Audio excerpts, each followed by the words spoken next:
അമ്മേ പരിശുദ്ധ അമ്മേ പരിശുദ്ധമേ ദൈവമാതാവേ കൃപാസനത്തിലൂടെ ഞങ്ങളുടെ ദേശത്തിനും അമ്മ മധ്യസ്ഥം തേടി തന്ന എല്ലാ അനുഗ്രഹങ്ങൾക്കും കൃപകൾക്കും ഞങ്ങളിപ്പോൾ ഹൃദയം നിറഞ്ഞ നന്ദി പറയുന്നു.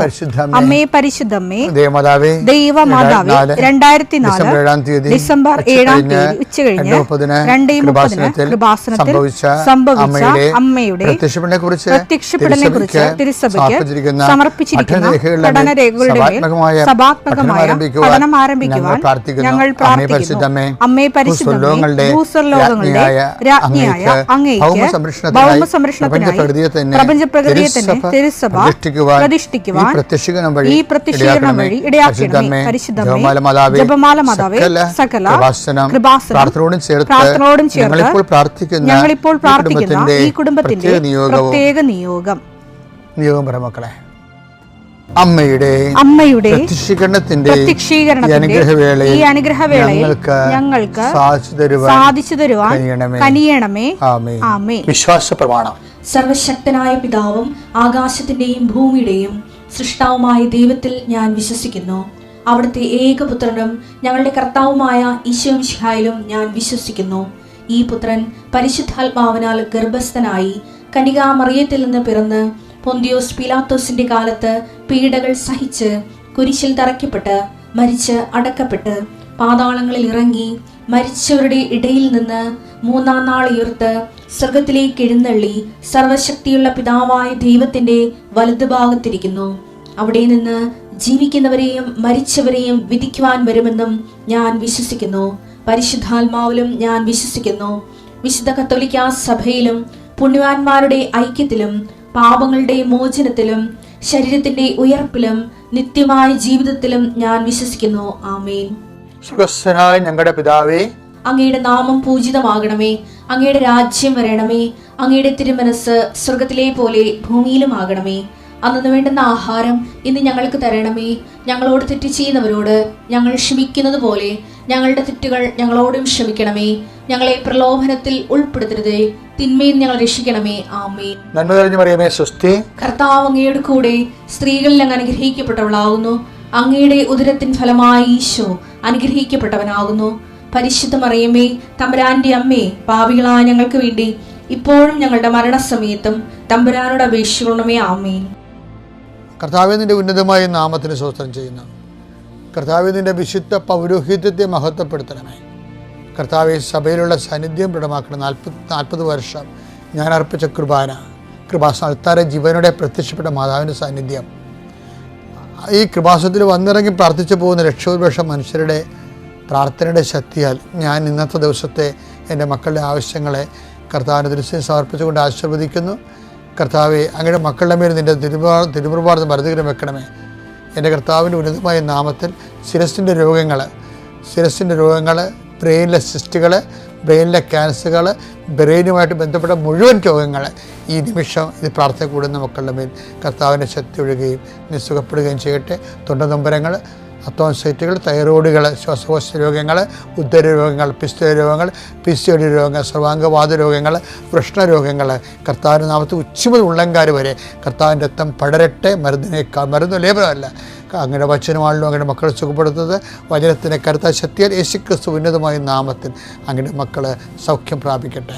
കർത്താവെ, ഇന്നത്തെ യാത്ര, ഇന്നത്തെ സംസാരം, ഇന്നത്തെ കമ്മ്യൂണിക്കേഷൻസ്, ഇന്നത്തെ ഒപ്പുകൾ, ഇന്നത്തെ എഴുത്തുകൾ, ഇന്നത്തെ ഉപയോഗിക്കുന്ന വാഹനങ്ങൾ, കർത്താവ് ഇന്ന് ചെയ്തു തീർക്കേണ്ട എല്ലാ ഉത്തരവാദിത്തങ്ങളും കണ്ടുമുട്ടുന്ന എല്ലാ വ്യക്തികളുടെ മേലും എൻ്റെ മക്കളുടെ മേൽ കർത്താവിൻ്റെ ശക്തി പ്രവർത്തിക്കുകയും മാതാവിൻ്റെ മധ്യസ്ഥത്തിൽ സഞ്ചാരി മാതാവ് സമയത്തിൻ്റെ അധികാരം നിലമേലങ്കിയാൽ നിങ്ങളെ പൊതിയുകയും സന്തോഷത്തോടെ നിങ്ങൾ രാത്രി തിരിച്ചു വരാൻ ദൈവം അനുവദിക്കുകയും ചെയ്യട്ടെ. നിത്യപിതാപുത്രൻ പരിശുദ്ധാത്മാവിനെ നയിക്കുവാവേ.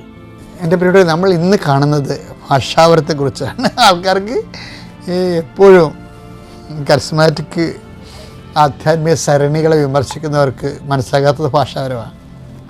ഭാഷാപരം എന്ന് പറഞ്ഞാൽ ഭാഷാപരം ഏറ്റവും കൂടുതൽ പ്രധാനപ്പെട്ടതായി വരുന്നത് ഈ രോഗശാന്തിപരവും ഭാഷാപരമായിട്ടാണ്.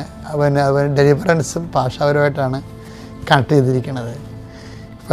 ഇപ്പോൾ ഉദാഹരണത്തിന് ഇപ്പം വേണ്ട വിധം പ്രാർത്ഥിക്കേണ്ടത് എങ്ങനെയെന്ന് നമുക്കറിയത്തില്ല. അതിനാൽ ആത്മാവ് തന്നെ അവാച്യമായ നെടുവീർപ്പിനാൽ നമ്മുടെ ഉള്ളിൽ നിന്ന് മധ്യസ്ഥം വഹിക്കുകയാണെന്നില്ല. റോമ 8:26 നമ്മുടെ ബലഹീനതയിൽ ആത്മാവ് നമ്മെ സഹായിക്കുന്നു. ആത്മാവിന്റെ സഹായമാണ് ഈ ഭാഷാപരമായിട്ട് വരണം. വേണ്ടവിധം പ്രാർത്ഥിക്കേണ്ടത് എങ്ങനെയെന്ന് നമുക്കറിയത്തില്ല. എന്നാൽ അവാച്യമായ നെടുവീർപ്പിനാൽ ആത്മാവ് തന്നെ നമുക്ക് വേണ്ടി മധ്യസ്ഥം വഹിക്കുന്നു. ആത്മാവ് നമുക്ക് വേണ്ടി മധ്യസ്ഥം. അപ്പൊ എന്താ പ്രശ്നം? ഉദാഹരണത്തിന് ഈ ഭാഷാപരത്തിൽ ഒരു സിലബിൾ ഉണ്ടാവും, നോൺസെൻസ് സിലബിൾ ഉണ്ടാവും അല്ലേ? കൃപാസനത്തിലൊക്കെ ഉപയോഗിക്കണ യാ സിരിയ അലാബി, അത് എപ്പോഴും കിട്ടണമല്ലത്. ഏതെങ്കിലും ഒരു അഭിഷേക സമയത്ത് എനിക്ക് വേണ്ട 2000 അടുത്ത അല്ലെങ്കിൽ ഈ നമ്മുടെ കടലോര കൃപാവരിഞ്ഞ കാലത്ത് കിട്ടിയതാണത്. എപ്പോൾ കിട്ടി ഞാൻ ഇപ്പോഴും ഓർക്കണില്ല. പക്ഷേ ഭാഷാപരത്തിൻ്റെ രീതി എന്ന് പറയണത് അത് കിട്ടിക്കഴിഞ്ഞാൽ പിന്നെ അത് ഉപയോഗിച്ചാൽ മതി. അല്ല ഓരോ സമയത്തും ഓരോ ഭാഷാപരം അറിഞ്ഞു കിട്ടത്തില്ല. മറിച്ച് ഒരു ഭാഷാപരത്തിൻ്റെ സിലബിൾ കിട്ടിയാൽ അത് പിന്നീട് ഉപയോഗിക്കുമ്പോൾ, വിശ്വാസം നമ്മൾ ഉപയോഗിക്കുമ്പോൾ, ഇപ്പോൾ എന്താ പ്രോബ്ലം വെച്ചാൽ ഇപ്പോൾ ഒരാൾ പനിയാണെന്നും പറഞ്ഞ് വരുന്നത്, അപ്പം നമ്മൾ അവരെ പ്രാർത്ഥിക്കുന്നത്. പനിയാകണം നിർബന്ധമില്ല, വല്ല മഞ്ഞപ്പിത്തവരായിരിക്കും, അറിയത്തില്ലല്ലേ. അപ്പോൾ വേണ്ട വിധം പ്രാർത്ഥിക്കേണ്ടത് എങ്ങനെയെന്ന് നമുക്കറിയത്തില്ല. അതുകൊണ്ട് നമ്മൾ ആ ഹൃദയമൊക്കെ വെച്ചുകൊണ്ട് ഭാഷാപരത്ത് പ്രാർത്ഥിച്ച് കഴിയുമ്പോൾ ആത്മാവ് തന്നെ ആ യഥാർത്ഥ ലോകം വിവേചിച്ചിട്ട് കർത്താവിൻ്റെ തിരുസന്നിധി നമുക്ക് വേണ്ടി മധ്യസ്ഥം വഹിക്കും. ഇതുപോലെ തന്നെ നീ ഒരു സ്ഥലം എടുക്കാൻ പോകുമ്പോഴും ഒരു കല്യാണം കഴിക്കാൻ പോകുമ്പോഴും ഒക്കെ ഭാഷാപരത്തെ കിട്ടിയാൽ നല്ലതാണ് ഭാഷാപരം. അല്ലെങ്കിൽ ഭാഷാപരം കിട്ടുന്നില്ലെങ്കിൽ കിട്ടുന്നവരെ നല്ലത് സ്വർഗസ്ഥനായ ഞങ്ങളുടെ പിതാവാണ്. അത് പിന്നെ ആ കുഴപ്പമില്ല. കാരണം അതിൻ്റെ അകത്ത് ദൈവം തീരുമാനം എടുക്കാൻ പറഞ്ഞിട്ടുണ്ട്. നമ്മളങ്ങനെ അറിഞ്ഞല്ല പ്രാർത്ഥിക്കണമെങ്കിലും കർത്താവ് ഞാനൊരു കല്യാണം കഴിക്കാൻ വേണ്ടി ഒരു പെണ്ണ് കാണാൻ പോവുകയാണ്, അല്ലെങ്കിൽ ഒരു ചെറുക്കനെ കാണാൻ പോവുകയാണ്, എനിക്കറിയത്തില്ല, നീ തന്നെ അത് സെലക്ട് ചെയ്യണം, എനിക്ക് പറ്റാത്തതാണ്, എൻ്റെ കുടുംബത്തിൽ പറ്റാത്തതാണെങ്കിൽ നീ അത് ഒഴിവാക്കണം എന്ന് പറയുന്നതിന് പകരം സ്വർഗസ്ഥനായ പിതാവേ അങ്ങയുടെ നാം പൂജിതമാകണമേ, അങ്ങയുടെ രാജ്യം വരണമേ. ഈ കേസ് എടുത്താലും അതിൻ്റെ ലക്ഷ്യം എന്താണ്? അങ്ങയുടെ അത് സ്വീകരിക്കാതിരിക്കുന്നതല്ല, സ്വീകരിച്ചാലും സ്വീകരിച്ചില്ലെങ്കിലും അങ്ങയുടെ നാമം പൂജിതമാകണമേ. ഇപ്പോൾ എപ്പോഴും നമ്മൾ പ്രാർത്ഥനയ്ക്ക് ഒരു ഓപ്പൺനെസ് സ്പിരിറ്റുണ്ട്. പ്രാർത്ഥനയ്ക്ക് അന്തിമ തീരുമാനം കർത്താവിൻ്റെതായിരിക്കും. അത് നമ്മളെ സഹായിക്കുന്ന ഒരു സംഭവം തന്നെയാണ് ഭാഷാപരം എന്ന് പറയുന്നത്. പക്ഷേ ഭാഷാപരം അങ്ങനെ ക്വാളിറ്റിയുള്ള മറ്റു വരങ്ങളെപ്പോലെ അല്ലെന്ന് സെൻറ്റ് പോളും ആദിമസഭയും പറഞ്ഞിട്ടുണ്ട്. അതുകൊണ്ട് അത് ആക്രാന്തം മൂത്ത് ഭാഷാപരം ഇല്ലെങ്കിൽ എനിക്ക് കൃപ കിട്ടില്ലെന്ന് പറഞ്ഞ് നടക്കുന്ന കുറേ മനുഷ്യരെ ഞാൻ കണ്ടിട്ടുണ്ട്. അങ്ങനെ പോകേണ്ട ആവശ്യമില്ല. നമുക്ക് നമ്മുടേതായിട്ടുള്ള പ്രാർത്ഥനകൾ തന്നെയും ദൈവസ്നേഹത്തോടെയും വിശ്വാസത്തോടെയും പ്രത്യാശയോടെയും പ്രാർത്ഥിക്കുമ്പോൾ പരിശുദ്ധാത്മാവ് തന്നെയാണ് അതിലും പ്രവർത്തിക്കുന്നത്. അപ്പോൾ ഭാഷ കിട്ടുന്നുണ്ടെങ്കിൽ അത് നല്ല കാര്യമാണ്. കിട്ടുന്നില്ലെങ്കിൽ കിട്ടാൻ വേണ്ടി കിടന്നുകൊണ്ട് മത്സരം പിടിക്കുകയോ വെബ്രാളം കാണിക്കുകയോ അല്ലെങ്കിൽ അഭിനയിക്കുകയോ ഒന്നും ചെയ്യേണ്ട ഒരു കാര്യമില്ല. കാര്യം ഭാഷാപരം പറഞ്ഞാണ് സഭയെ മറ്റുള്ള ആൾക്കാർ പലരും അവമതിക്കണത്. ചില ആൾക്കാരുടെ ഭാഷാപരം കേട്ട് കഴിഞ്ഞാൽ അത് കോമഡി പോലെ തോന്നുന്നത്. അപ്പം അതിൻ്റെ അകത്ത് എന്തുമൊക്കെ സത്യസന്ധമാണോ എന്ന് നമുക്കറിയത്തില്ല, നമുക്ക് വിധിക്കാൻ പറ്റത്തില്ലല്ലോ. പക്ഷേ അതിൻ്റെ ആവശ്യമില്ല, മര്യാദയ്ക്ക് പ്രാർത്ഥിച്ചാലും മതി. പക്ഷേ അതിനകത്ത് വിശ്വാസം ഉണ്ടാകണം, പ്രത്യാശ ഉണ്ടാകണം, സ്നേഹം ഉണ്ടാകണം. പക്ഷേ അതിനേക്കാളുപരി വിശ്വാസം, പ്രത്യാശ, സ്നേഹത്തിലും ഒരു പ്രാർത്ഥനയും ഹെവി ഡ്യൂട്ടി ചെയ്യത്തില്ല. ഹെവി ഡ്യൂട്ടി ചെയ്യണമെന്നുണ്ടെങ്കിൽ സമർപ്പണം വേണം. സമർപ്പണം എന്ന് പറയുന്നത് ദൈവ മനസ്സിനുള്ള സമ്പൂർണ്ണമായ കീഴ്വഴങ്ങലാണ്. അതിന് തയ്യാറായിരിക്കുന്നവൻ്റെ പ്രാർത്ഥനയ്ക്ക് മാത്രമേ അന്തിമ തീരുമാനം എൻ്റെ കർത്താവിൻ്റെതാണെന്ന് പറയുന്നവർക്കാണ് ദൈവം അതിൻ്റെ ഉത്തരം കൊടുക്കണം. കൃപാസനം ഞങ്ങൾക്ക് കിട്ടിയത്, എൻ്റെ കയ്യിൽ കിട്ടിയത് കുറേ വർഷങ്ങൾക്ക് മുമ്പ് കേരളത്തിലെ തന്നെ വളരെ പ്രശസ്തമായ ഒരു മരിയൻ റിട്രീറ്റ് സെൻറ്ററിൽ ഞങ്ങൾ വെറുതെ ഒരു സന്ദർശനത്തിന് പോയായിരുന്നു. അപ്പം അവിടുത്തെ ആ ധ്യാനം കഴിഞ്ഞ് ഇറങ്ങിയപ്പോൾ അവിടെ 2 യുവാക്കൾ ഈ കൃപാസനം പത്രം വിതരണം ചെയ്യുന്നുണ്ടായിരുന്നു. അപ്പോൾ അന്നൊന്നും ഇതിനെക്കുറിച്ച് ഞങ്ങൾ കേട്ടിട്ടില്ല.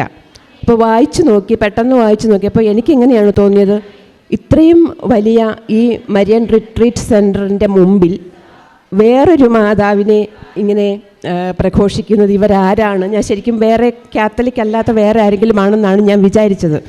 അപ്പം എന്തായാലും ഞാനത് കയ്യിലെടുത്ത് വീട്ടിൽ കൊണ്ടുവന്ന് വായിച്ചു തുടങ്ങിയപ്പോൾ ആദ്യം നമ്മൾ ബാക്കി പേജ് വായിച്ചു നോക്കി. അപ്പോൾ അവിടെ അച്ഛൻ്റെ പേര് കണ്ടത് VP ജോസഫ് എന്നാണ്. അപ്പം അങ്ങനെ ഒരു അച്ഛൻ്റെ പേര് ഇതിനു മുമ്പ് കേട്ടിട്ടില്ല. കാരണം കത്തോലിക്കരെ സംബന്ധിച്ച് എനിക്ക് ശരിയാണോ എന്നറിയത്തില്ല, നമ്മൾ അച്ഛന്മാരുടെ വീട്ടുപേര് വെച്ചാണ് മിക്കവാറും അച്ഛന്മാരുടെ പേര് നമ്മൾ കേട്ടിട്ടുള്ളത്. അപ്പോൾ ഇത് VP ജോസഫ് എന്നുള്ള പേരും കൂടെ കേട്ടപ്പം ഞാനിത് ശരിക്കും ഇതെന്തോ ഭയങ്കര തട്ടിപ്പാണ്. പിന്നെ അതിൽ അന്നത്തെ സാക്ഷ്യങ്ങളൊക്കെ വരുന്നത് കൃപാസനം പത്രം എന്തൊക്കെയോ ചെയ്തിട്ട് അവർ ദേഹത്ത് വെച്ച് കിട്ടി, അങ്ങനെയൊക്കെ ഒത്തിരി രോഗശാന്തികൾ കിട്ടുന്നത്. ഇപ്പോൾ ഇതൊക്കെ കേട്ടപ്പോൾ ഞാൻ ശരിക്കും വിചാരിച്ചു ഇത് ഭയങ്കര തട്ടിപ്പാണ്, മാതാവിൻ്റെ പേരിൽ എന്തോ പുതിയൊരു തട്ടിപ്പാണ് എന്ന് തന്നെയാണ് വിചാരിച്ചത്. അപ്പോൾ ഞാനത് എന്ത് ചെയ്തെന്ന് വെച്ചാൽ, നമ്മൾ തുണിയൊക്കെ കഴുകിയിട്ട് തുണി പിഴിയുന്നത് പോലെ 2 കൈ കൊണ്ടും പിഴിഞ്ഞിട്ട് അത് അടുക്കളയിലെ വേസ്റ്റ് പാത്രത്തിലിട്ടു. അത് അങ്ങനെ അങ്ങ് നിന്നു. അടുക്കളയിലെ വേസ്റ്റ് പാത്രത്തിൽ ഭയങ്കര ദേഷ്യത്തോടെ തന്നെയാണ് ഇട്ടത്. അപ്പം അത് കഴിഞ്ഞിട്ട് കുറേ നാൾ, ഇപ്പോൾ എൻ്റെ മോൾക്ക്, ഇപ്പം മൂത്ത മോള് രണ്ടാമത്തെ മോള് 10ാം ക്ലാസ്സിലാണ് പഠിക്കുന്നത്. അവൾക്ക് 1ാം ക്ലാസ് മുതൽ കിടക്കയിൽ മൂത്രം ഒഴിക്കുന്ന ഒരു പരിപാടി ഉണ്ടായിരുന്നു. അപ്പം നമ്മൾ എത്രമാത്രം കൺട്രോൾ ചെയ്താലും എന്തുമാത്രമൊക്കെ മുൻകരുതലുകൾ എടുത്താലും അവൾ വീണ്ടും അത് ചെയ്തുകൊണ്ടിരുന്നു. അപ്പോൾ ഒത്തിരിയേറെ ഞങ്ങളത് കഷ്ടപ്പെട്ടു. രാത്രിയിലും ഉച്ചയ്ക്ക് കിടന്നുറങ്ങിയാലും ആ സമയത്തും രാത്രിയിലും ഒരു 3-4 പ്രാവശ്യം നമ്മൾ എന്തൊക്കെ ചെയ്താലും അത് മാറുന്നില്ലായിരുന്നു. അപ്പം ഡോക്ടേഴ്സിനെയൊക്കെ കാണാമെന്നൊക്കെ വിചാരിച്ചു. അപ്പം എനിക്ക് ശരിക്കും വിശ്വാസം ഉണ്ടായിരുന്നു, ഡോക്ടർമാർക്ക് ഒരു കാലത്ത് ഇത് ചികിത്സിച്ച് മാറ്റാൻ പറ്റില്ല, പിന്നെ എന്ത് ചെയ്യും എന്ന് വിചാരിച്ചിരുന്നപ്പോഴാണ്, ആ സമയത്താണ് കൊറോണയൊക്കെ വന്നത്. നമുക്ക് വരാനും പറ്റില്ല. അപ്പം ഞങ്ങൾ ഇവിടെ വന്ന് ഉടമ്പടി എടുക്കാൻ തീരുമാനിച്ചു. അന്ന് വൈകുന്നേരം മുതൽ, നാളെ വന്ന് ഉടമ്പടി എടുക്കാൻ തീരുമാനിച്ചു. അത് തലേ ദിവസം വൈകിട്ട് അന്ന് മുതൽ അവൾ കിടക്കയിൽ മൂത്രം ഒഴിച്ചിട്ടില്ല. പിറ്റേ ദിവസം ഞങ്ങൾ വന്നു. 7ാം ക്ലാസ്സിലായിരുന്നു. 7ാം ക്ലാസ് വരെയും ഫുൾ ബെഡ് എപ്പോഴും വെറ്റായിരുന്നു. ഒത്തിരിയേറെ ബെഡ് നമ്മൾ നശിപ്പിച്ച് കളഞ്ഞു. അപ്പോൾ അത്രയും ഒരു വലിയ കഷ്ടപ്പാടിൽ നിന്ന് ഞങ്ങളെ മാതാവ് ശരിക്കും നമ്മൾ ഉടമ്പടി തൈലം കുരിശ് വരച്ചു, വിശ്വാസപ്രമാണം ചൊല്ലി ഉടമ്പടി തൈലം ഒത്തിരി യൂസ് ചെയ്തു.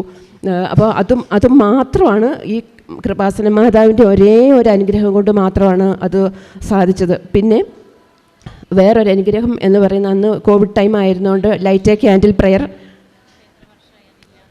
ഇപ്പം 3 വർഷമായിട്ട് ആ കിടക്കയിൽ മൂത്രം ഒഴിക്കുന്ന പരിപാടിയില്ല. 7ാം ക്ലാസ് വരെയായിരുന്നു. ഇപ്പോൾ അവൾ 10ലാണ് പഠിക്കുന്നത്. പിന്നെ എൻ്റെ ആങ്ങളയുടെ മോൾക്ക്, അവർക്ക് 2 വർഷമായിട്ട് ഈ നാക്കിനടിയിൽ ഒരു വലിയ കുമിള, ഇടയ്ക്കിടയ്ക്ക് 2 മാസം കൂടുമ്പോൾ വലിയ കുമിള വരുമായിരുന്നു. അപ്പോൾ ഡോക്ടർമാർ പറഞ്ഞു എന്തോ സലൈവയുടെ ഗ്ലാൻഡ് എന്തോ ബ്ലോക്ക് ആയിട്ടിരിക്കുകയാണ്, അതുകൊണ്ടാണ് അങ്ങനെ ബ്ലോക്ക് വരുന്നതെന്നാണ് പറഞ്ഞത്. അപ്പം അത് അവർ ഇപ്പം ആ കുട്ടിക്ക് ഭക്ഷണം കഴിക്കാനോ വെള്ളം പോലും കുടിക്കാനോ പറ്റാത്ത സാഹചര്യമായിരുന്നു. അപ്പം സർജറി പറഞ്ഞിട്ട് അവർ ഇത് പറഞ്ഞ പോലെ പിറ്റേ ദിവസം സർജറിക്ക് വേണ്ടി പോകാനിരിക്കുകയാണ്.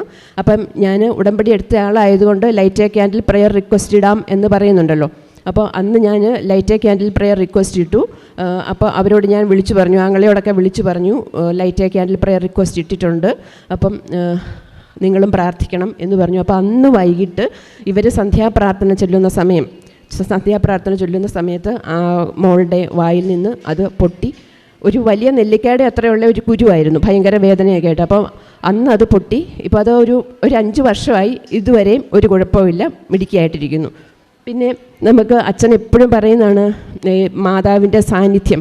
അപ്പം ഈ കൃപാസനത്തെക്കുറിച്ച് കേൾക്കുന്നതിന് മുമ്പ് തന്നെ ഒരു ദിവസം ഞാൻ ഉച്ചയ്ക്ക് കിടന്നുറങ്ങിയപ്പോൾ ഞാനിങ്ങനെ ഒരു ദർശനമാണോ സ്വപ്നമാണോ എന്നൊന്നും അറിയത്തില്ല, ഞാനിങ്ങനെ കണ്ടു. ഒരു ആഷ് കളറിട്ട സിസ്റ്റർ എൻ്റെ ബെഡിലിരിക്കുന്നു. ബെഡിൽ പീലാസ സിസ്റ്ററുടെ കയ്യിലൊരു പീലാസയുണ്ട്. മുഖമൊന്നും ഞാൻ കണ്ടില്ല, കൈയും ദേഹവും കണ്ടു. അപ്പോൾ ആ സിസ്റ്ററിൻ്റെ കയ്യിൽ ഒരു പീലാസ നിറച്ച് ഓസ്തിയാണ്. അപ്പോൾ ആ ഓസ്തി എൻ്റെ വായിലേക്ക് വെച്ച് തരുമോ? അർത്ഥമൊന്നും എനിക്ക് മനസ്സിലായില്ല. പിന്നെ ഇപ്പോഴാണ് അത് മനസ്സിലാകുന്നത്. ഇപ്പോഴും ഒരു പാട്ട് കേട്ടിട്ടുണ്ടല്ലോ, വഴിയിൽ തളർന്നിവർ വീണിടാതെന്നും വചനം പാഥേയമായി നൽകണേ, അങ്ങനെ ഒരു പാട്ട്. ഇപ്പോൾ ആ പാട്ടിൻ്റെ അർത്ഥമൊക്കെ ഇപ്പോഴാണ് എനിക്ക് മനസ്സിലാകുന്നത്. അപ്പം ഈ ഉടമ്പടി എടുത്തു കഴിഞ്ഞ് ബൈബിളൊക്കെ വായിക്കാനായിട്ട് നമ്മൾ ഈ ദാഹിച്ചിരിക്കുമ്പം വെള്ളം കുടിക്കാനായിട്ട് നമുക്ക് എങ്ങനെ കൊതി തോന്നുമോ അതിലും 100 ഇരട്ടി കൊതിയാണ് ഇപ്പോൾ എനിക്ക് ബൈബിൾ വായിക്കാൻ.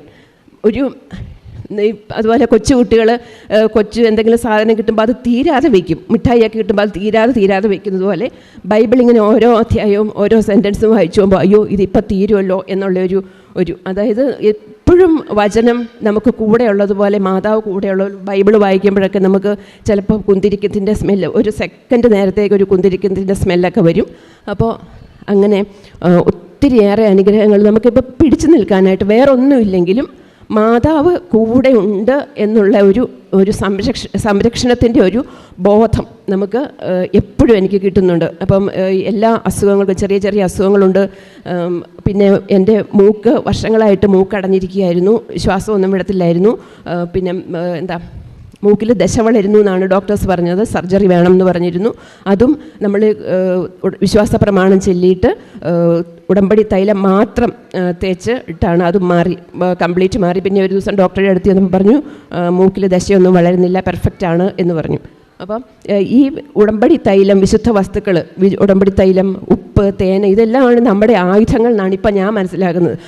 ഒരിടത്തും ഒരു ശാസ്ത്രത്തിനും ഒന്നും ചെയ്യാൻ പറ്റാത്ത ഒത്തിരിയേറെ അത്ഭുതങ്ങളാണ് നമ്മൾ കാണുന്നത്. അപ്പോൾ അതുപോലെ തന്നെയാണ് എനിക്ക് നമ്മുടെ എനിക്ക് ഭൗതിക കാര്യങ്ങളെ കഴിഞ്ഞും കൂടുതലായിട്ട് എനിക്ക് സാക്ഷ്യം പറയാനുള്ളത്. നമുക്ക് ആത്മീയ മേഖലയിൽ കിട്ടിയിരിക്കുന്ന ഈ ഒരു സൗഖ്യം, അത് വിശുദ്ധ കുർബാന കാണുമ്പോഴൊക്കെ പണ്ടൊക്കെ ഒത്തിരി ഉറക്കം വരും, അങ്ങനെയൊക്കെയായിരുന്നു. അതുപോലെ മാതാവിൻ്റെ നൊവേന ചെല്ലുമ്പോൾ എനിക്ക് അതൊന്ന് തീർന്നാൽ മതിയെന്നായിരുന്നു, ശ്വാസം മുട്ടുന്ന ഒരു അനുഭവം വരുമായിരുന്നു മാതാവിൻ്റെ നൊവേന. ഇപ്പോൾ അങ്ങനെയൊക്കെ മാതാവിൻ്റെ നൊവേന, മാതാവിൻ്റെ പാട്ട് ഒക്കെ ഭയങ്കര ഇഷ്ടമാണ്. അങ്ങനെ ഇത്രയേറെ അനുഗ്രഹങ്ങൾ നൽകിയ മാതാവിന്. പിന്നെ വേറൊരു സാക്ഷ്യമുള്ളത്, എൻ്റെ മോൻ 10ാം ക്ലാസ്സിലായിരുന്നു പഠിച്ചുകൊണ്ടിരുന്നത്. അവന് 10ലൊക്കെ പഠിച്ചുകൊണ്ടിരുന്നപ്പോൾ ഒത്തിരി മാർക്ക് ഒത്തിരി കുറവായിരുന്നു, എല്ലാം 1 ഡിജിറ്റ് മാർക്കായിരുന്നു എല്ലാം. അപ്പോൾ പഠിക്കാൻ അവന് ഒട്ടും ഇൻട്രസ്റ്റ് ഇല്ല, ഉഴപ്പിൻ്റെ അങ്ങേയറ്റമായിരുന്നു. അപ്പം നമ്മൾ വിശ്വാസ പ്രമാണം ചൊല്ലി ഉടമ്പടി തൈലം തേച്ച് കുരിശൊക്കെ വരച്ചിട്ടായിരുന്നു എക്സാമിൻ്റെ സമയത്ത് വിടുന്നത്. എല്ലാ ദിവസവും അങ്ങനെ തന്നെ ചെയ്യുമായിരുന്നു, എക്സാമിൻ്റെ സമയത്തും അല്ലാത്ത ദിവസമൊക്കെ അങ്ങനെ തന്നെ ചെയ്യുമായിരുന്നു. അപ്പോൾ എന്തായാലും റിസൾട്ട് വന്നു. പിന്നെ പഠിക്കാനൊക്കെ ഒരു ഉണർവ് കിട്ടി. ഇതൊക്കെ ചെയ്ത് കഴിഞ്ഞപ്പോൾ നമ്മൾ പ്രാർത്ഥന, ധ്യാനമൊക്കെ അവനും കുറച്ചൊക്കെ കൂടുമായിരുന്നു ഓൺലൈനിൽ. അപ്പം അങ്ങനെ എക്സാമൊക്കെ വരുന്ന സമയത്ത് ഈ മരുന്നുകളൊക്കെ ചെയ്ത് എന്തായാലും അവന് SSLC 93% കൂടി പാസ്സായിട്ട് പഠിച്ച സ്കൂളിൽ തന്നെ അഡ്മിഷൻ കിട്ടി. ഇപ്പം പഠനത്തിൻ്റെ ഉഴപ്പൊക്കെ ഇച്ചിരി മാറി വരുന്നുണ്ട്. അപ്പം ഇത്രയേറെ കാര്യങ്ങൾ പ്രേക്ഷിത പ്രവർത്തനം ചെയ്യുന്നത്. ഞാൻ കൃപാസനം പത്രം, ഞാൻ എൻ്റെ വീട് ഇടുക്കിയിലാണ്. അപ്പോൾ പോകുന്ന വഴിക്ക് ബസ്സിൽ ഉള്ള ആൾക്കാർക്ക് കൊടുക്കും. പിന്നെ സ്റ്റാൻഡിൽ എവിടെയെങ്കിലും ഇറങ്ങണമെങ്കിൽ സ്റ്റാൻഡിൽ ഇറങ്ങിക്കൊടുക്കും. പിന്നെ മിക്കവാറും ഞാൻ കൊടുക്കുന്നത് അക്രൈസ്തവർക്ക് തന്നെയാണ്, പറഞ്ഞു കൊടുക്കും. മാതാവിനെ കേട്ടിട്ടുണ്ടോ, ഈശോയുടെ അമ്മയാണ് എന്നൊക്കെ പറഞ്ഞു കൊടുക്കുമ്പം അവർക്ക് വലിയ ഇഷ്ടമാണത്, അവർ വായിക്കും. പിന്നെ കാരുണ്യ പ്രവർത്തികൾ നമ്മുടെ മുമ്പിൽ അടുത്തൊക്കെ ചില ഫാമിലീസൊക്കെ ഉണ്ട്. അപ്പോൾ അവർക്ക് നമുക്ക് ചെയ്യാൻ പറ്റുന്ന, ചിലപ്പോൾ പൈസയായിട്ട്, ചിലപ്പോൾ ഫുഡായിട്ട്, ചിലപ്പോൾ ഡ്രസ്സായിട്ട് അങ്ങനെയൊക്കെ കൊടുക്കാറുണ്ട്. പിന്നെ മുമ്പിൽ വരുന്ന ആരെയും വെറുതെ പറഞ്ഞു വിടാറില്ല. ഇത്രയും കാര്യങ്ങളൊക്കെയാണ് ചെയ്യുന്നത്. ഈശോയ്ക്കും മാതാവിനും ഒത്തിരി നന്ദി. എല്ലാവരുടെയും അറിവിലേക്ക് ഒന്നുകൂടെ പറയുകയാണ്, ഈ പലരും ഇവിടെ വരുന്നത് ഇതെന്താണെന്നറിയാനുള്ള ഒരു കൃപാസനം എന്താണ്, കൃപാസനം പത്രം എന്താണ്. ഒത്തിരിയേറെ ട്രോളുകൾ നമ്മൾ കൃപാസന പത്രത്തെക്കുറിച്ച് നമ്മൾ കേട്ടിട്ടുണ്ട്. ഇപ്പോഴും ചർവറായി ഇറങ്ങുന്നുണ്ട് ട്രോളുകൾ. പക്ഷേ ഇവിടെ വരുന്നവർക്ക് അതൊരു ഭയങ്കര ആയുധമാക്കി തന്നെ അത് തിരിച്ചു കൊണ്ടുപോകാം. കൃപാസനം പത്രം നമ്മുടെ ഒരു കയ്യിലിരിക്കേണ്ട ഒരു വലിയ ആയുധം തന്നെയാണ്. ഈ വരുന്ന കാലഘട്ടങ്ങളിൽ നമ്മളറിയാം, നമ്മുടെ ചുറ്റും നടക്കുന്നത് മുഴുവൻ നമുക്ക് മനത്തകർച്ച ഉണ്ടാക്കുന്ന സംഭവങ്ങളാണ്. എങ്ങോട്ട് തിരിഞ്ഞാലും നമ്മുടെ സ്വന്തം മക്കളുടെ കാര്യം ഓർക്കുക, യുവജനങ്ങളുടെ കാര്യം ഓർക്കുക, എങ്ങോട്ട് തിരിഞ്ഞാലും നമുക്ക് ഒരു കോൺഫിഡൻസും കിട്ടുന്നില്ല, ഒരു കോൺഫിഡൻസും ഇല്ല, ഒരു രക്ഷയില്ല. പക്ഷേ ഒരേ ഒരു രക്ഷ നമുക്ക് അമ്മ കാണിച്ചു തന്നിട്ടുണ്ട്, മാതാവ് കാണിച്ചു തന്നിട്ടുണ്ട്, ഈശോ.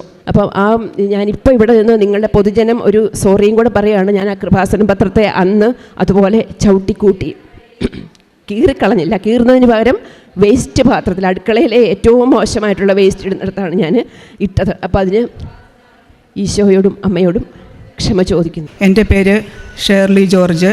ഞാൻ കോതമംഗലത്ത് നിന്ന് വരുന്നു. എൻ്റെ ഇടവക ചേലാട് ബസനിയ വലിയപള്ളി, യാക്കോവായ വലിയപള്ളിയാണ്. ഞാൻ ഈ കൃപാസനത്തെക്കുറിച്ച് ആദ്യമായി അറിയുന്നത് 2018 എൻ്റെ ഒരു വിദ്യാർത്ഥിനിയിൽ നിന്നാണ് അറിയുന്നത്. ഞാനൊരു +2 അധ്യാപികയായിരുന്നു. ഈ 2021 മാർച്ച് 31 ഞാൻ റിട്ടയർ ചെയ്തു. എൻ്റെ കാലിൽ ഒരു വേരിക്കോസിൻ്റെ മുറിവുണ്ടാകുമായിരുന്നു. 7 വർഷമായിട്ട് തുടർച്ചയായിട്ട് മുറിവുണ്ടാകും. അത് ഉണങ്ങും, പിന്നെയും പൊട്ടും, പിന്നെയും ഉണങ്ങും. ഇങ്ങനെ 10 മാസം 1 വർഷം കൊണ്ടൊക്കെയാണ് ഉണങ്ങി തുടങ്ങിയത്. അവസാനമായി ഇപ്പോൾ അത് 2.5 വർഷമായിട്ട് ഉണങ്ങാൻ ബുദ്ധിമുട്ടായിട്ട് വന്നു. അപ്പോൾ 2018 ഞാൻ 1 വർഷം മുഴുവനും കുട്ടികളെ ലാബിൽ കൊണ്ടിരുത്തിയിട്ട് ഞാനും ഇരുന്ന് ക്ലാസ് എടുക്കേണ്ടതായിട്ട് വന്നു. ഞാൻ സയൻസ് പഠിപ്പിക്കുന്ന അധ്യാപിക, എനിക്ക് ഒത്തിരി ബുദ്ധിമുട്ടേണ്ടി വന്നു അങ്ങനെ ഇരുന്ന് ക്ലാസ് എടുക്കാൻ. അപ്പോൾ എൻ്റെ വേദനയും ബുദ്ധിമുട്ടും കണ്ടിട്ട് കുട്ടികൾ ചെന്ന് പേരൻസിനോട് പറയുമായിരുന്നു ടീച്ചറിന് വയ്യാതിരിക്കുവാന്ന്. അങ്ങനെ ഒത്തിരി പേര് ഓരോ മരുന്നുകളൊക്കെ വിളിച്ച് പറയുമായിരുന്നു പേരൻസ്. ആ കൂട്ടത്തിൽ ഒരു വിദ്യാർത്ഥിനിയുടെ അമ്മ ഈ കൃപാസനത്തിൻ്റെ പത്രം കൊടുത്തു വിട്ടു. ഇത് ടീച്ചറിന് കൊടുത്ത് അവിടെ പോയി പ്രാർത്ഥിക്കാൻ പറയും, സുഖമാകുമെന്ന് പറഞ്ഞു. പക്ഷേ എന്തുകൊണ്ടോ ഞാൻ ആ പത്രം വാങ്ങിച്ച് എൻ്റെ മേശപ്പുറത്ത് വെച്ചു. എന്നിട്ട് ഞാനത് വായിച്ചില്ല. വായിക്കാൻ തോന്നിയില്ല എന്ന് പറയുന്നതാണ് എൻ്റെ ശരി. ഞാൻ വായിച്ചില്ല. ഞാൻ 2 ആഴ്ച ഞാൻ മോൾ വന്ന് എന്നോട് ചോദിച്ചു, ടീച്ചർ കൃപാസനത്തിൽ പോയിരുന്നോ എന്ന് ചോദിച്ചപ്പോൾ ഞാൻ പറഞ്ഞു, ഇല്ല മോളെ ഞാൻ പോയില്ല. എനിക്ക് പോകണമെന്ന് തോന്നിയില്ല. കാരണം ഞാൻ ജപമാലയൊക്കെ ചൊല്ലുന്നുണ്ട്, ഞാൻ വിശ്വാസ ജീവിതത്തിലാണ്, ഞാൻ ഉപസാരിക്കുകയും കുർബാന സ്വീകരിക്കുകയും ചെയ്യുന്ന എല്ലാ മാസവും, അതുപോലെ തന്നെ കാരുണ്യപ്രവൃത്തികളൊക്കെ ചെയ്യുന്നുണ്ടെന്നൊക്കെ ഞാൻ ആ കൊച്ചിനോട് പറഞ്ഞു.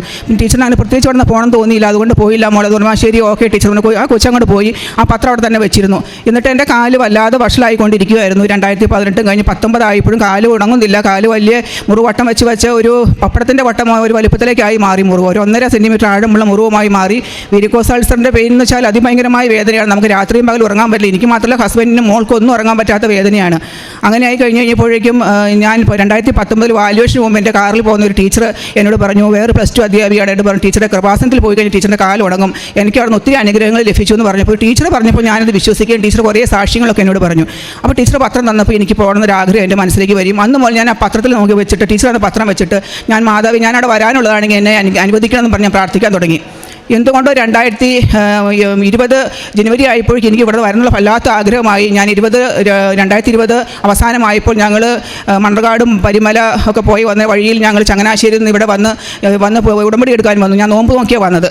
കുംസാഴ്ച കുർബാനയൊക്കെ സ്വീകരിച്ചു. ഇവിടെ വന്നപ്പം 4:30 മണിയായതുകൊണ്ട് ഉടമ്പടി എടുക്കാൻ പറ്റില്ല എന്ന് പ്രേക്ഷിതർ പറഞ്ഞു. അപ്പോൾ ഞാനവിടെ മധ്യസ്ഥ പ്രാർത്ഥന ഗ്രൂപ്പിൽ ബുക്കിൽ കുറേ കാര്യങ്ങളൊക്കെ എഴുതിയിട്ടിട്ട് പോയി. ഞാൻ ആവശ്യങ്ങളൊക്കെ എഴുതി വെച്ചിട്ട് പോയി. എന്നിട്ട് ഞാൻ എന്നിട്ട് വീട്ടിൽ നിന്നിട്ട് എനിക്ക് എത്രയും വേഗം അമ്മയുടെ പ്രാവശ്യം അമ്മ എനിക്ക് ഓരോ ജപമാല ചൊല്ലി കാഴ്ചവെക്കി എനിക്ക് എങ്ങനെയെങ്കിലും ഇവിടെ നിന്ന് വരാൻ പറ്റണം, എനിക്ക് എൻ്റെ കാല് ഇവിടെ നിന്ന് സുഖപ്പെടുന്ന ഞാൻ വിശ്വസിക്കാമെന്ന് ഞാൻ എൻ്റെ മനസ്സിൽ വല്ലാത്തൊരു ആഗ്രഹം.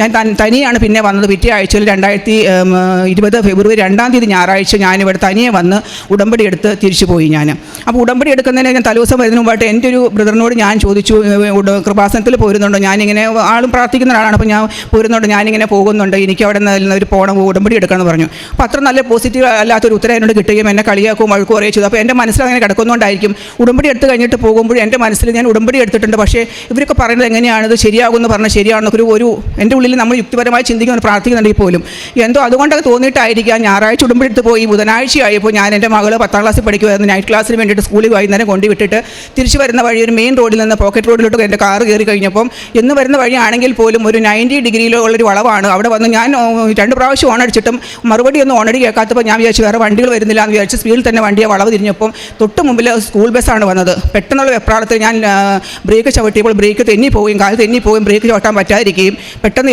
ഇടത്തോട്ട് സ്റ്റിയറിംഗ് ശക്തിയായിട്ട് തിരിച്ചപ്പോൾ കാറ് വളരെ സ്പീഡിൽ തന്നെ ചെന്ന് ശക്തമായിട്ടൊരു മതിലിലേക്ക് ഇടിച്ച് വളരെ ശബ്ദമായിരുന്നു, ഇടിച്ച് നിന്നു. അപ്പോൾ ഞാൻ പേടിച്ചു പോയി വല്ലാതെ. പെട്ടെന്ന് എല്ലാവരും പരിസരവാസിലൊക്കെ ഓടി വന്ന് നോക്കിയപ്പോൾ എനിക്കൊന്നും പറ്റിയിട്ടില്ല.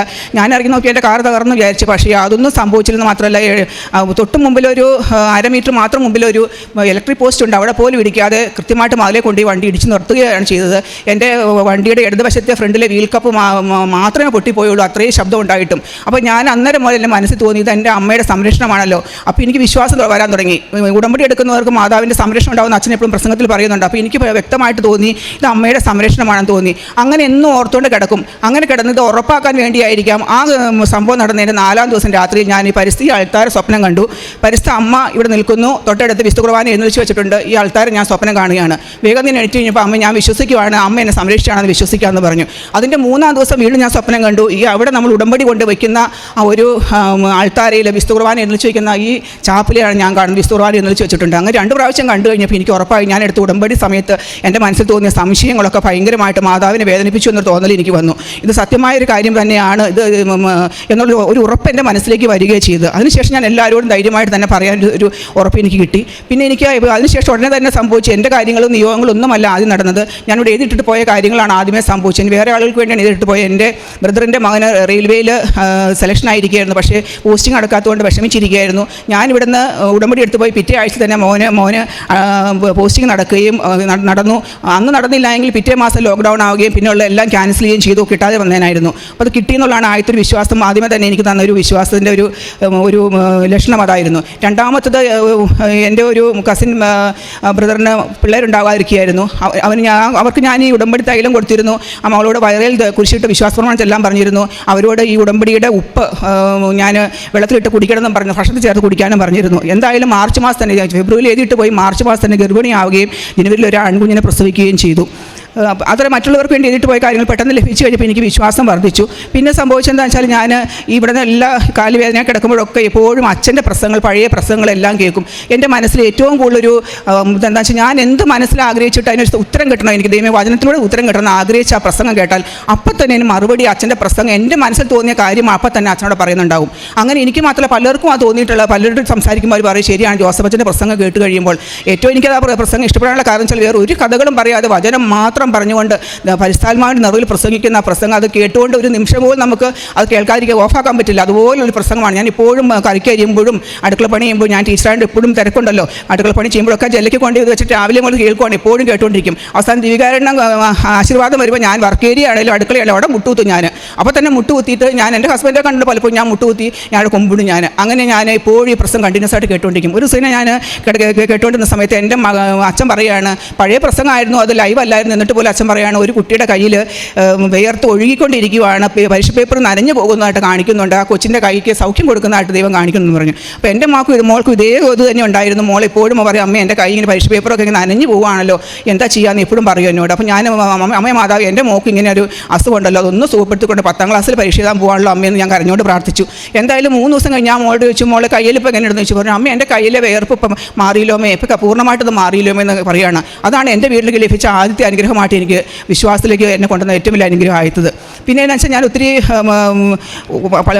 എൻ്റെ വീടിനടുത്ത് സ്ട്രോക്ക് വന്നൊരു ചേട്ടൻ ഹിന്ദു ആയിരുന്നു, റബ്ബർ കിട്ടാൻ ചേട്ടനാണ്, തളർന്ന് കിടക്കുമായിരുന്നു. ഞാൻ ഇവിടുന്ന് പോയി ചെന്ന് കഴിഞ്ഞിട്ട് കൃപാസനം പത്രവുമായിട്ട് ചെന്ന് ഇടയ്ക്കിടയ്ക്കെല്ലാം ആ ചേട്ടൻ്റെ അടുത്ത് ചെല്ലും. അപ്പോൾ ഞാൻ പ്രാർത്ഥിക്കും, ആ ചേട്ടനോട് പത്രം വെച്ച് പ്രാർത്ഥിക്കാൻ പറഞ്ഞു. അങ്ങനെ 2 മാസം കഴിഞ്ഞപ്പോൾ അത്ഭുതം എന്ന് പറയട്ടെ, ഒരിക്കലും ഇനി എണീച്ച് നടക്കില്ല, ജോലിക്ക് പോകാൻ പറ്റില്ല ഡോക്ടർ പറഞ്ഞ ചേട്ടനാണ്. പക്ഷേ ആ ചേട്ടൻ എണീറ്റ് നടക്കുകയും ഇപ്പോൾ ചേട്ടൻ ജോലിക്ക് പോവുകയും ചെയ്യുന്നുണ്ട്. അതാണ് ഒരു അക്രൈസ്തവനായൊരു ആളാണ്. അവർക്കുടെ വിശ്വാസം കൊണ്ടല്ല നമ്മൾ മാതാവ് ലഭിക്കും കൊടുക്കും എന്നുള്ള വിശ്വാസം കൂടി അവരോട് പറഞ്ഞു, നിങ്ങൾ പത്രം വെച്ച് പ്രാർത്ഥിക്കും, മാതാവ് തരുമെന്ന് പറഞ്ഞു. അവർ വിശ്വസിച്ചു. വേറൊന്ന്, ഒത്തിരി പേർക്ക് ഞാൻ ഭവനമില്ലാത്തതുകൊണ്ട് എൻ്റെ ഫ്രണ്ട്സ് സഹപ്രവർത്തകർക്കൊക്കെ ഞാൻ വേണ്ടി പ്രാർത്ഥിക്കാറുണ്ട്. അവർ പറഞ്ഞിട്ട് ഭവനമില്ലാത്തതുകൊണ്ട് പ്രാർത്ഥിച്ചു. ഭവനം പണി നടന്ന് പൂർത്തിയാകാൻ പോകുന്നവരുണ്ട്. കല്യാണം നടക്കാത്തവർ പ്രാർത്ഥിക്കാൻ പറഞ്ഞിട്ട് കല്യാണം 2 പേർക്ക് നടന്നു. കുട്ടികളില്ലാത്തവർ കൊണ്ട് പ്രാർത്ഥിച്ചു. കുട്ടികളെല്ലാം മാതാവിൻ്റെ മുമ്പിൽ ഞാൻ സാക്ഷ്യം പറയണം, കാരണം മാതാവ് സാക്ഷ്യം പറഞ്ഞുകൊണ്ടാണ് ഞാൻ അവർക്ക് വേണ്ടി പ്രാർത്ഥിക്കുന്നത്. കൂടാതെ എൻ്റെ ഒരു സ്റ്റുഡൻറ്റ് 5 പ്രാവശ്യം IELTS എഴുതിയിട്ട് കിട്ടാതെ വന്നപ്പോൾ ടീച്ചർ എനിക്ക് വേണ്ടി ഒന്ന് പ്രാർത്ഥിക്കണം കേട്ടോ, എനിക്ക് എബ്രോഡ് പോകാനാണെന്ന് പറഞ്ഞു. ഞാൻ എന്നിട്ട് മകൾക്ക് വേണ്ടി പ്രാർത്ഥിച്ചുകൊണ്ട് സാക്ഷ്യം പറഞ്ഞോളാം, ഞാൻ പറഞ്ഞോളാം എന്ന് പറഞ്ഞ് സാക്ഷ്യം പറഞ്ഞോളാം എന്ന് പ്രാർത്ഥിച്ചു കഴിഞ്ഞപ്പോൾ ആ പ്രാവശ്യം എഴുതിയപ്പോൾ തന്നെ കുട്ടിക്ക് ആവശ്യമായ സ്കോർ ലഭിക്കുകയും ആ കുട്ടിയുടെ ഓസ്ട്രേലിയക്കുള്ള എല്ലാ പേപ്പറുകളും ശരിയാവുകയും ഇപ്പോൾ ഉടനെ തന്നെ ആ കുട്ടി ഓസ്ട്രേലിയക്ക് പോവുകയും ചെയ്യും.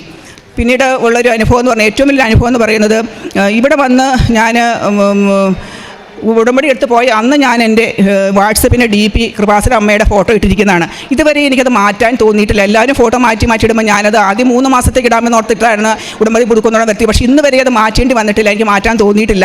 അതാണ് എൻ്റെ എല്ലാവർക്കും അത് എൻ്റെ എടുക്കുമ്പോൾ തന്നെ ആ മാതാവിൻ്റെ ഒരു സാക്ഷ്യത്തിനായിട്ട് മാത്രമേ പ്രേക്ഷിത വേലയായിട്ട് കിടക്കട്ടെ, എല്ലാവരും കാണട്ടെ, മാതാവിനെ അറിയട്ടെ എന്ന് ഓർത്തിട്ടാണ് ഇട്ടിരിക്കുന്നത്. വേറൊന്ന് ഏറ്റവും വലിയ അനുഗ്രഹം എന്ന് പറയുന്നത്, അതിനുശേഷം ഇന്ന് വരെയും എൻ്റെ FBയും മറ്റുള്ള എല്ലാം ഞാൻ സോഷ്യൽ മീഡിയ എല്ലാം ഞാൻ ടീച്ചറാണെങ്കിൽ പോലും ഇന്ന് വേറൊരു പോസ്റ്റ് നടത്താറില്ല. പൂർണ്ണമായിട്ടും കൃപാസന എല്ലാ ശുശ്രൂഷകളും ഷെയർ ചെയ്യാൻ വേണ്ടി മാത്രമാണ് ഞാനത് ഉപയോഗിക്കുന്നത്, വേറൊന്നിനും വേണ്ടി ഉപയോഗിക്കുന്നില്ല. പിന്നെ ഇനി എൻ്റെ നിയോഗങ്ങൾ ഏതൊക്കെയാണെന്ന് പറയാം. എനിക്ക് ഉടമ്പടി ഇത്രയും എല്ലാ എൻ്റെ അനുഭവങ്ങൾ കിട്ടിക്കഴിഞ്ഞ് കഴിഞ്ഞപ്പോൾ അപ്പോഴും എൻ്റെ ഉടമ്പടി നിയോഗങ്ങളൊന്നും നടക്കുന്നില്ല. അങ്ങനെ ഇരുന്നപ്പോൾ ഞാൻ മറ്റുള്ളവർക്കെല്ലാം പ്രാർത്ഥിക്കുന്ന അനുഭവങ്ങളൊക്കെ ലഭിക്കുന്നത് പോലെ എൻ്റെ ഉടമ്പടിയിൽ വെച്ച് നിയോഗങ്ങളും നടക്കുന്നുണ്ടായിരുന്നില്ല. അങ്ങനെ ഇരുന്നപ്പോൾ ഞാനിവിടെ ഗൂഗിൾ മീറ്റ് നടക്കുകയായിരുന്നു.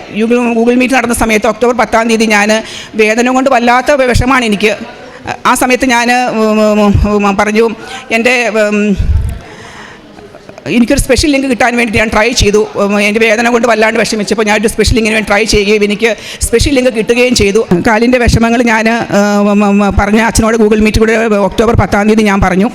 അപ്പോൾ ഒക്ടോബർ 10-ാം തീയതി പറഞ്ഞു കഴിഞ്ഞപ്പം എന്നോട് അച്ഛൻ പറഞ്ഞു, നിങ്ങളുടെ കാലിൻ്റെ സുഖപ്പെടും, നിങ്ങൾക്ക് ഇവിടെ വന്ന് ആൾത്താരയിൽ വന്ന് മാതാവ് പ്രത്യക്ഷപ്പെട്ട ആൾത്താരും സാക്ഷ്യം പറയാൻ പറ്റുമെന്ന് പറഞ്ഞു എന്നോട്. അപ്പോൾ അപ്പോൾ 2.5 വർഷമായിരുന്നു മുറിവ് അന്നേരം സമയത്ത്. ഒരു പപ്പട വട്ടത്തിലുള്ള മുറിവായി മാറി, വേരിക്കോസിൻ്റെ ചെറിയൊരു മുറിവ്, ഒരു കുഞ്ഞായിട്ട് പൊട്ടിയ മുറിവ് അത്രയും വട്ടമാവുകയും 1.5 സെൻറ്റിമീറ്റർ ആഴമുള്ള മുറിവാവുകയും ചെയ്തിരുന്നു. അതിഭയങ്കരമായ വേദനയായിരുന്നു. അപ്പോൾ ഞാൻ അച്ഛനോട് പറഞ്ഞു, അച്ഛാ എനിക്ക് ഇങ്ങനെയുള്ള വിഷമങ്ങൾ കാരണം ഒന്നും ചെയ്യാൻ സാധിക്കുന്നില്ല എന്ന് പറഞ്ഞു. അച്ഛൻ പറഞ്ഞു, സാരമില്ല, നിങ്ങൾക്ക് സാക്ഷ്യം പറയാൻ പറ്റുമെന്ന് പറഞ്ഞു. അപ്പോൾ ഞാൻ അച്ഛനോട് പറഞ്ഞു, അച്ഛൻ ഞാൻ എൻ്റെ FB ഒക്കെ ഉപയോഗിക്കുന്ന പൂർണ്ണമായിട്ട് ഇങ്ങനെ ഷെയർ ചെയ്യാൻ വേണ്ടി മാത്രം എടുത്ത ശുശ്രൂഷകൾ എന്ന് പറഞ്ഞു. അച്ഛൻ പറഞ്ഞു, ഞങ്ങളുടെ പ്രേക്ഷിതയാണല്ലോ, മാതാവ് കാത്തോളും എന്നുണ്ട് പറഞ്ഞു. അത് കഴിഞ്ഞ് അച്ഛനോട് പറഞ്ഞ് പ്രാർത്ഥിച്ച ശേഷം ഒരു 2 ആഴ്ച കഴിഞ്ഞപ്പോഴും ഒരു മാറ്റവും ഇല്ല.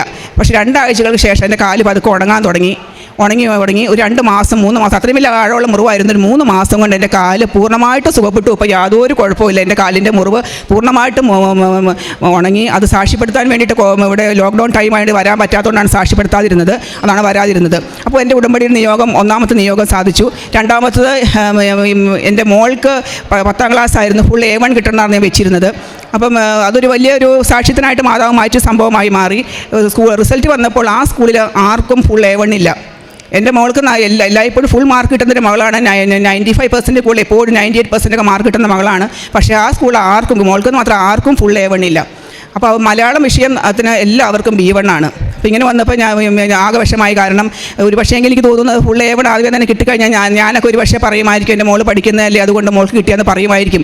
അതുകൊണ്ടായിരിക്കാം അങ്ങനെ സംഭവിച്ചെന്ന് തോന്നുന്നു. അതിനുശേഷം ഈ മലയാളം വിഷയം എൻ്റെ മകൾ റീവാലുവേഷന് കൊടുത്തു കഴിഞ്ഞപ്പോൾ മകൾക്ക് 99 മാർക്ക് ലഭിച്ചു. അപ്പോൾ എന്ന് പറഞ്ഞു കഴിഞ്ഞാൽ ഫുൾ നല്ല ഒരു മാർക്ക് മാത്രമേ പോയുള്ളൂ. അത്രയും എളുപ്പത്തിൽ എഴുതിയൊരു വിഷയത്തിന് B1 ആണ് വാല്യൂഷൻ സമയത്ത് കിട്ടിയുള്ളൂ. അതെനിക്ക് തോന്നുന്ന മാതാവിൻ്റെ ഒരു അത്ഭുതമായിട്ട് മാതാവ് തന്നാന്ന് വിശ്വസിക്കുന്നതിന് വേണ്ടി തന്നെയാണ്. അങ്ങനെ ഫുൾ A1 2ാമത്തെ റീവാലുവേഷന് കൊടുത്ത മകൾക്ക് കിട്ടി.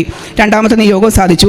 3ാമത്തത് എൻ്റെ ഹസ്ബൻഡിന് ഒരു ജോലി കിട്ടുവാൻ വേണ്ടിയായിരുന്നു. +2 അധ്യാപകനായിരുന്നു. റിട്ടയറായി കഴിഞ്ഞ ശേഷം 2 വർഷം വീട്ടിൽ ജോലി, പിന്നെ ജോലിക്ക് ട്രൈ ചെയ്തിരുന്നു.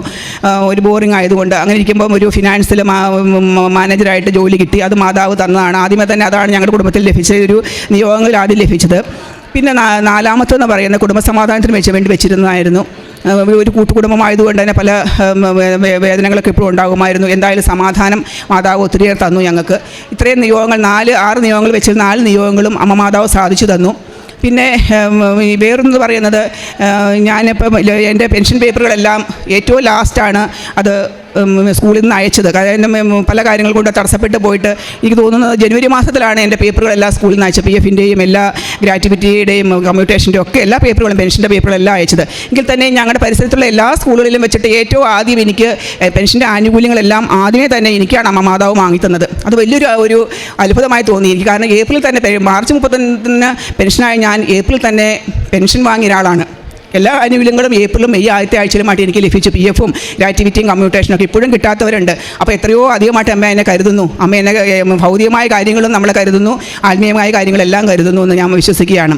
അപ്പോൾ ഞാൻ വചനത്തിൻ്റെ അടിസ്ഥാനത്തിൽ തന്നെ പറയുകയാണ്, മരുന്നോ ലേപനൌഷധവും അല്ല, പിന്നെയോ ജീവൻ നൽകുന്ന അവിടുത്തെ വചനമാണ് അവർ സുഖപ്പെടുത്തിയത്. ജ്ഞാനത്തിൻ്റെ പുസ്തകം 16 അധ്യായം 12 തിരുവചനം ഞാൻ ഇപ്പോഴും ഓർക്കുകയാണ്. അത് ഉറപ്പിച്ച് പറയുന്നതിന് വേണ്ടി ദൈവമാതാവിൻ്റെ മധ്യസ്ഥയാൽ യേശു തന്നെയാണ് സൗഖ്യപ്പെടുത്തിയെന്ന് വിശ്വസിക്കുകയാണ് ഞാൻ. അതുപോലെ തന്നെ ഇന്നത്തെ ദിവസം ഇവിടെ വന്ന് സാക്ഷ്യം പറയുവാൻ സ്കൂളിൽ തന്നെ ആയാലും റിട്ടയർമെൻറ്റ് പാർട്ടി സമയത്ത് എനിക്ക് പല സമ്മാനങ്ങൾ തന്നപ്പോൾ ഞാൻ അവിടെ പറഞ്ഞു, നിങ്ങൾ എനിക്ക് വലിയ സമ്മാനങ്ങൾ തരണ്ട, ഒരു സാക്ഷ്യത്തിനായിട്ട് മാറട്ടെ, പ്രേക്ഷിത വാലി ആയിക്കോട്ടെ. ഞാൻ പറഞ്ഞു, നിങ്ങൾ എനിക്ക് കൃപാസനം അമ്മയുടെ ഒരു ഫോട്ടോ തന്നാൽ മതി, എൻ്റെ വീട്ടിൽ കൊണ്ടുവയ്ക്കാനും ടീച്ചേഴ്സിനോട് പറഞ്ഞു. അപ്പോൾ അവർക്കൊക്കെ അതിശയം തോന്നി. കാരണം ഏതാണ് ഈ കൃപാസന മാതാവ് എന്ന് പലരും അറിഞ്ഞിട്ടില്ല. അത് ചോദിച്ചു, മാതാവിൻ്റെ ഫോട്ടോ പോരെ. ഞാൻ പോരെ, എനിക്ക് കൃപാസന മാതാവിൻ്റെ ഫോട്ടോ വേണമെന്ന് പറഞ്ഞ് ഞാൻ അവർക്ക് അത് കൊടുത്തു. അവർ വലിയൊരു ഫോട്ടോ എനിക്ക് തന്നു. അത് വലിയ സാക്ഷ്യമാണ്. കാരണം ആ ഫോട്ടോ ഞാൻ FBയിൽ ഇട്ടിരുന്നു. കാരണം വെച്ചാൽ ഇത് എല്ലാവരും കാണട്ടെ. ഒരു മാതാവിൻ്റെ ഫോട്ടോയാണ് സമ്മാനമായിട്ട് വാങ്ങി ഞാൻ വലിയ വീട്ടിൽ കൊണ്ടുപോയി വെച്ചു. അപ്പോൾ എല്ലാവരും അതോടുകൂടി മാതാവിനെ അറിഞ്ഞു, കൃപാസന മാതാവിനെ അറിയട്ടെ എന്നാണ് ഞാൻ വിചാരിച്ചത്. അങ്ങനെ ചെയ്യാനൊരു എന്താണ് ഒരു ശക്തി കിട്ടി, മനുഷ്യരോട് പറയാനൊരു ശക്തി കിട്ടിയെന്നാണ് ഞാൻ പറയുന്നത്.